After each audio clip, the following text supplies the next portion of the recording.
Hey everyone, welcome back to the channel. I want to apologize if my microphone quality sounds really bad or if there's any weird background noises. I broke my microphone in transportation moving back into my college dorm, so I have to record on my phone now, but regardless, welcome back to the channel. I'm sorry for a big long break. I wanted this review to come out right after I saw the movie, but I didn't have enough time to record with college stuff, so I'm back, and I'm here to talk about 28 Years Later, The Bone Temple, because it was fantastic. Absolutely the toughest, most metal movie I have seen in a long time. So if you're excited to talk about it and you're interested in seeing my other opinions on 2026 films, you can check out my other reviews in the description on my YouTube channel. You can also check out my Letterboxd where I review all these movies initially right after I see them and I rank them. And I will be talking about those rankings in videos coming later this year. So without further ado, let's just get right into the review. So, 28 years later, The Bone Temple, or I'm going to just call it The Bone Temple from now on to alleviate some wordage, it was absolutely fantastic. Coming off of the initial movie, 28 Years Later, I was not expecting much, mainly just because 28 Years Later is, for all intents and purposes, a setup film. It was announced this was going to be a trilogy of films to continue the 28 Days franchise, so the first film was very much, by and large, a setup film, and I kind of acknowledged it as that when I reviewed it last year. And it still made pretty high up on my list because I am partial to zombie films, and I thought it was a fantastic zombie film. But this movie is all the payoff. I don't know how they're going to make a third movie in this trilogy that feels even more cathartic and incredible than this. But I hope that they can pull it off because this movie is fantastic. I want to start with some of the best stuff, and the best stuff by far is Ralph Fiennes in this movie. Just learned that his name is pronounced that way, so shout out Ralph Fiennes. Cool name. But absolutely a phenomenal actor. He does an incredible job as Dr. Kelson, and it was by far one of his best acting performances I've ever seen. Granted, I haven't seen a lot of movies he's in, but I've heard he's spectacular. He was spectacular in this. Shocked that man hasn't won awards yet.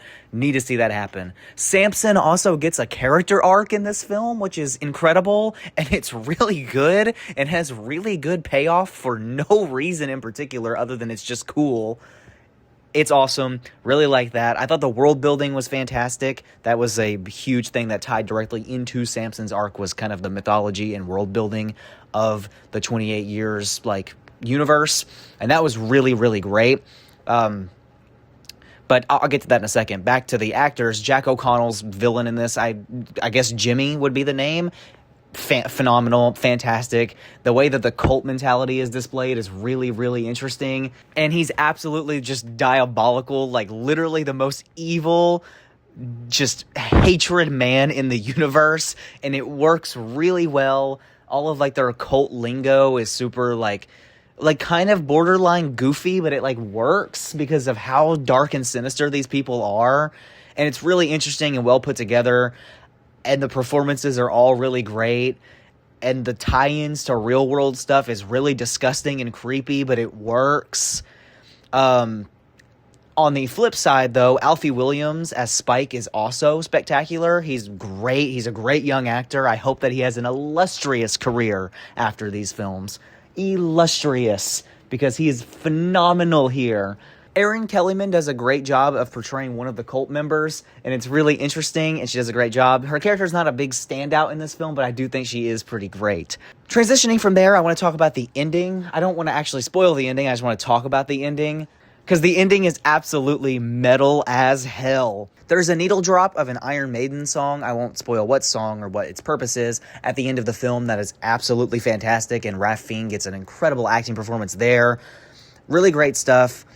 There's a lot of moving parts in terms of symbolism with especially religious stuff because you're dealing with a cult as the villain, and it works really well. It's really interesting. It's really well put together. And alongside that, just a side note, me and my roommate went into this film expecting to get some new thing out of this to kind of just laugh at and joke around with later. And the cult's weird hand signals and stuff that they do, we thought was absolutely hysterical. So we started kind of mimicking that. How's that? How's that? And so that's always, really fun when you go into a movie expecting it to be good. You come out really, really like, oh my God, that movie was really good. And then you have a new little bit to kind of laugh at. That's always a great time. So I'm in post right now, and I realized I totally forgot to circle back to the world building stuff. This movie's world building is fantastic. I think in terms of the world building, other than the original, how it introduces you to the apocalypse, I think this is by far the best world building they've done. It never introduces anything that's a little oddly ambiguous like the last movie did with like the military people. And it really focuses wholly on like what the virus is and why that's important. And in general, I just think the mythology of the rage virus and the way that it's explored through Dr. Kelson and the cult is really, really interesting. And the way that it connects to Kelson's arc, Samson's arc, and the cult's arc is all really well put together, really interesting stuff. And then the way that it finally ties back into what happens in the finale is all really, really well put together and was in general kind of the big highlight of this movie. So totally forgot to mention that because I was just wrapped up in recording everything. So back to the video. In terms of this movie in the franchise that it's in, I think this is the best movie in this franchise. It's definitely giving the original a run for its money, at least. It is certainly better than the last one. I will admit I haven't seen all of 28 Weeks Later, but I've heard it's the worst out of the four, so I assume it's probably the worst out of the four. But yeah, in general, this movie, it's just really phenomenal. Every acting performance is great. It's one of the most unique takes on the zombie formula I've seen in a long time. And the big thing for me was that I was engaged with this movie from start to finish. I haven't been that locked in for a zombie movie since Dawn of the Dead, like the remake, the Zack Snyder one. And that's like one of my favorite movies of all time. So the fact I was so locked into this movie, literally I was so locked in that in the theater, I sat my popcorn bucket down and never picked it back up. And we were only like 30 minutes into the movie, and I couldn't do it. I literally was so glued to the screen. It's phenomenal. It's action-packed. It's tough as hell. It's engaging, it's interesting, and it never really lets up. There's never a moment in its like hour and 50-minute runtime where this movie is boring. It's phenomenal, and I like that's kind of all I have to say. Like I could sit here for an hour and just tell you how good this movie is and how much you should go watch it. The fact this movie's flopping in the box office is devastating because it's really good.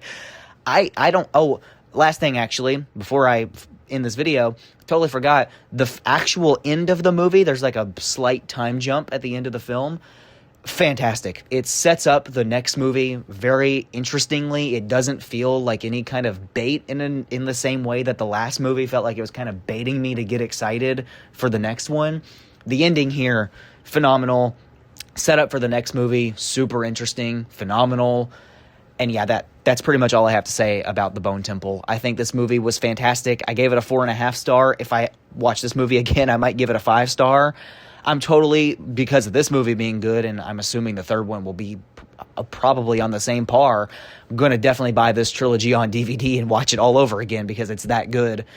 And the only negative I could ever have with this movie is that the sequel, I don't know how it's going to compete. I have no idea how they're going to make a third movie in this trilogy, and they're going to make it as good as this one. So that's all I have to say about The Bone Temple. I hope you all enjoyed.